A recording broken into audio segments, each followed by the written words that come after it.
अस्सलाम वालेकुम नाजरीन, आज फिर एक नई वीडियो के साथ हाजिर हूँ। जैसा कि आपको पता है, मैं आपको टूरिज़्म के हवाले से गाइड करता रहता हूँ। आज फिर मैं बताऊँगा आपको कि चूँकि थाईलैंड के लिए टूरिस्ट वीज़ा स्टार्ट हो चुका है, विज़िट वीज़ा थाईलैंड का शुरू हो गया है, तो इसके हवाले से मैं आपको गाइड करूँगा कि आप किस तरह थाईलैंड का टूरिस्ट वीज़ा ले सकते हैं, उसके लिए क्या पेपर्स चाहिए हैं और वहाँ की क्या फेमस जगह हैं जहाँ पे आप जाके एंजॉय कर सकते हैं। मैं सारी तफसील से इस वीडियो में आपको बताऊंगा। सबसे पहले हम अगर टूरिस्ट वीज़ा के लिए कॉमन जो चीज़ चाहिए होती हैं वो मैं आपको बताता हूँ। थाईलैंड के लिए क्या चाहिए, सबसे पहले आपको पासपोर्ट चाहिए जो कि इसकी वैलिडिटी 6 महीने से ज़्यादा हो, यानी 6 महीने से कम उसकी एक्सपायरी डेट ना हो। उसके बाद आपको बैंक स्टेटमेंट चाहिए। बैंक स्टेटमेंट 3 महीने से ज़्यादा होनी चाहिए, 3 महीने पुराना अकाउंट हो उसकी आपको बैंक स्टेटमेंट चाहिए। और साथ ही बैंक स्टेटमेंट के साथ आपको एक अकाउंट मेंटेनेंस सर्टिफिकेट चाहिए होता है, जिसमें आपको मैनेजर लिख के देता है कि आपका अकाउंट कब ओपन हुआ था और इसका स्टेटस क्या है, कि ये एक्टिव अकाउंट है। ये है मेन डॉक्यूमेंट्स। इसके साथ आपको चाहिए होती है रिटर्न टिकट। कुछ कंट्री सिर्फ रिजर्वेशन मांगते हैं, लेकिन थाईलैंड कंट्री जो है उसकी एम्बेसी जो है आपसे रिटर्न टिकट मांगती है और वो इशू टिकट हो। इसके लिए आपको यहाँ पे एहतियात करनी होगी कि आप जो रिटर्न टिकट दे रहे हैं, अगर आप उसी पे ट्रेवल करना चाहते हैं तो आपको मिनिमम 30 डेज से ज़्यादा, यानी आपको वो टिकट देनी चाहिए कि आपने जब यहाँ से डिपार्चर करना, जब आपने यहाँ से सफ़र करना है, तो वो चूंकि वीज़े में 2 हफ्ते लग सकते हैं, आपके लिए इजी टाइम हो। 2 हफ्ते की बजाय अगर 3 हफ्ते भी लग जाए तो आपके पास फिर टाइम हो, आपका फाइनेंशियली लॉस ना हो कि वो टिकट आपको दोबारा री इशू करनी पड़े, कि उसके चार्जेस आपको पे करना पड़े। इसलिए मेरी ये रिकमेंडेशन है, मेरी ये आपको मशवरा है कि आपको कम से कम 1 महीना बाद की आपको टिकट देनी चाहिए और वो इशू टिकट हो, चूँकि ये एम्बेसी की रिक्वायरमेंट है और वो किसी टाइम उसको चेक भी कर सकती है और मोस्टली उसको वेरीफाई कर लेते हैं। उसके बाद आपको 1-2 छोटे मोटे और डॉक्यूमेंट्स चाहिए। अगर आप किसी कंसल्टेंट से वीज़ा ले रहे हैं तो वो आपको उसके बारे में वो डॉक्यूमेंट्स प्रिपेयर कर देता है। जैसे वहाँ की होटल बुकिंग है, वो फॉर्मेलिटी होती है। होटल बुकिंग आप पेड भी ले सकते हैं और अनपेड भी आप होटल बुकिंग ले सकते हैं। तो वीज़ा प्रोसेस होने के बाद आपका अमल शुरू होता है सफ़र के लिए। तो सबसे पहले यहाँ से आपको इमिग्रेशन वाले जो क्या सवाल जवाब कर सकते हैं, ये भी मैं आपको तफसील से बताता हूँ कि जब आप किसी भी पाकिस्तान के किसी भी एयरपोर्ट से सफ़र कर रहे होते हैं तो वहाँ से आपको हमारा जो पाकिस्तानी इमिग्रेशन है FIA वाले, वो आपसे चंद सवाल कर सकते हैं कि जैसा कि आप वहाँ पे किस पर्पज़ के लिए जा रहे हैं, कितने दिनों के लिए जा रहे हैं, और वहाँ पे जाने के लिए आपके पास जो है फंड्स हैं, यानी इतने पैसे हैं जो आपने वहाँ पे जाके खर्च करने हैं। तो इसके अलावा यहाँ से अगर आप पाकिस्तानी करेंसी में, यहाँ पे मैं मशवरा दूंगा आपको कि पाकिस्तानी करेंसी यानी रुपए, जो पाकिस्तानी रुपए है, ये आप साथ लेके ना जाएं, क्योंकि वहाँ पे इसको चेंज करने में आपको मुश्किल का सामना करना पड़ सकता है।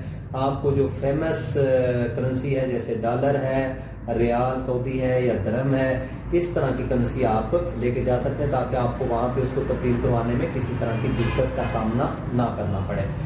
तो जब आप यहाँ से सफ़र आपको पास करते हैं, मतलब बोर्डिंग पास हो जाता है, तो आप वहाँ पे पहुँचते हैं तो वहाँ की इमिग्रेशन जो थाई इमिग्रेशन है वो भी आपसे इसी टाइप के कुछ सवाल कर सकते हैं कि आप यहाँ किस लिए आए हैं, कितने दिन ठहरना है, और वो वहाँ पे आपको शो मनी के तौर पर आपसे वो मोस्टली देख लेते हैं कि आपके पास कितने डॉलर हैं और क्या आपके पास कोई क्रेडिट कार्ड आप यूज़ करेंगे यहाँ पे, या अकोमोडेशन का भी आपसे पूछ सकते हैं कि आप कहाँ पे किस होटल में आपका स्टे है। इस तरह के सवाल जवाब के बाद वो आपको आउट करते हैं वहाँ से। तो आगे मरहला शुरू होता है कि आपको ट्रांसपोर्ट कौन सी यूज़ करनी है। देखिए, ये डिपेंड करता है कि आपके पास आपकी फाइनेंशियल कंडीशन क्या है। अगर आपके पास फंड्स अच्छे हैं और आप अफोर्ड कर सकते हैं तो आप प्राइवेट टैक्सी यूज़ कर सकते हैं वहाँ पे, नहीं तो वहाँ पे पब्लिक ट्रांसपोर्ट जो है वो भी अवेलेबल है। और आप जब बैंकॉक एयरपोर्ट से बाहर जाते हैं तो वहाँ पे बस अवेलेबल है जिसका किराया 60 to 70 थाई बात है। वो वहाँ पे आपको मैं यहाँ पे गाइड करता हूँ मोस्टली अपने जो टूरिस्ट को या जिनको हम वीज़ा जिनका प्रोसेस करवाते हैं उनको मैं गाइड करता हूँ कि आप वहाँ पे अगर पब्लिक ट्रांसपोर्ट पे जा रहे हैं तो एक फौसान स्ट्रीट है, वहाँ पे وہاں پہ آپ اتر جائیں بس سے. اور وہاں پہ ایک تو ہوٹل ایکسیس بہت زیادہ ہے, ہوٹل کافی زیادہ اویلیبل ہے, اور وہاں پہ آپ کو اکنامکلی یعنی ہر کیٹیگری کا ہوٹل مل جاتا ہے. 2 اسٹار 3 اسٹار 4 اسٹار 5 اسٹار ہر کیٹیگری کا ہوٹل جو آپ کی پہنچ میں ہے وہ آپ وہاں پہ لے سکتے ہیں. اگر آپ نے آلریڈی پیڈ کیا ہوا ہے تو پھر تو آپ کو اسی ہوٹل میں جانا ہوگا. لیکن اگر آپ نے اس ٹائپ کا کوئی ہوٹل پیڈ نہیں لیا اور آپ نے جسٹ فار پاس ہونے کے لیے, وہاں سے آؤٹ ہونے کے لیے اس کی فارمیلٹی کی تھی, تو پھر آپ وہاں پہ جا کے خود بھی ہوٹل سرچ کر سکتے ہیں, جو کہ آپ کو 200 تھائی بات سے لے کر کے مطلب اوپر تک, تو خیر جہاں تک بھی 5 اسٹار ہوٹل بہت مہنگے بھی ہیں. تو یہ آپ ہوٹلوں کی اویلیبلٹی ہے. اب وہاں پہ جو ہے افغان اسٹریٹ ہے, وہاں پہ بہت زیادہ گھومنے پھرنے کی جگہ ہے. وہیں پہ موسٹلی یورپین اور ایشین سارے لوگ وہاں پہ آتے ہیں, کیونکہ وہاں پہ کافی گیدرنگ ہوتی ہے, کافی ریسٹورنٹ ہیں, کافی جو ہے وہ بارز ہیں, اور وہاں پہ تھائی مساج کے بہت سے کلبز ہیں. تو اس لیے موسٹلی لوگ وہاں پہ پڑاؤ کرتے ہیں اور وہاں پہ گھوم پھر کے, کیونکہ فیمس جگہ بھی وہاں پہ. اس کے علاوہ بینکاک میں آپ کو ایک مشہور بینکاک کا سٹی ٹور آپ کر سکتے ہیں. وہ کسی بھی ٹیکسی والے یا وہاں پہ ٹک ٹک ہیں, یعنی رکشے ہیں, بڑے رکشے ہیں, اس سے آپ کو بجٹ میں اپنے رہتے ہوئے آپ ان کا استعمال بھی کر سکتے ہیں, یا ٹیکسی بھی. تو آپ کو ایک دن کے لیے سٹی ٹور کر لیں. اس کے بعد وہاں پہ فیمس جو ہے پتایا بیچ ہے. پتایا بیچ اچھی خوبصورت جگہ ہے, جو کہ بینکاک سے کوئی 100 کلومیٹر کا راؤنڈ بوٹ ہے. وہاں پہ آپ جائیں بذریعہ ٹیکسی, چونکہ آپ اگر پبلک ٹرانسپورٹ وہاں کے لیے استعمال کرتے ہیں تو اپنی جگہ سے آپ کو جہاں پہ ایک وہ بس اسٹیشن ہے وہاں پہ جانے کے لیے بھی ٹیکسی یوز کرنا پڑے گی, اس لیے وہ آپ کو اکنامکلی آپ کے لیے وہ فائدہ مند نہیں رہے گی. اس لیے آپ کو وہاں سے ٹیکسی یوز کرتے ہوئے آپ وہاں کا پتایا بیچ کا ٹور کر سکتے ہیں. وہاں بھی بڑی اچھی جگہیں ہیں, اور وہاں پہ مساج کلب اور ہر طرح کی آپ کو وہاں پہ انجوائے کے لیے انٹرٹینمنٹ کی بہت ساری مطلب وہاں پہ فیسلٹیز ہیں. اس کے علاوہ اگر آپ وقت جو ہے وہ بیچ نیچرل بیوٹی کا میں سمجھتا ہوں ایشیا میں بہترین جو ہے بیچ ہے.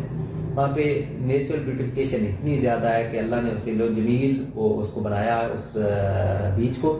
آپ اگر وہاں پہ جائیں تو بائی ایئر میں ریکمینڈ کروں گا کہ بینکاک سے, کیونکہ کافی دوری پہ ہے, تو بائی ایئر وہاں پہ ٹریول کر لیں, اور وہاں پہ جا کے 1 دن 2 دن اسٹے کرنا ہے تو وہاں پہ کر کے آپ, اگر آپ کی واپسی کی فلائٹ بینکاک سے ہے تو آپ واپسی بینکاک آ سکتے ہیں. تو یہ تھی مشہور ترین جگہیں اور ٹورسٹ کے حوالے سے میری گائیڈنس. اگر ویڈیو آپ کو پسند آئی ہے تو میرا یوٹیوب چینل غلام منصور چودھری کے نام سے اس کو سبسکرائب کریں. اگر آپ کو اس کے باوجود کسی بھی طرح کی معلومات چاہیے تو میں نے نمبر مینشن کیا ہے, اس میں آپ بذریعہ واٹس ایپ, وائس کال, یا اس میں ویڈیو کے نیچے کمنٹس میں بھی آپ پوچھ سکتے ہیں. انشاءاللہ آپ کو اچھے طریقے سے گائیڈ کیا جائے گا. اس کے ساتھ ہی اجازت چاہوں گا. اللہ حافظ.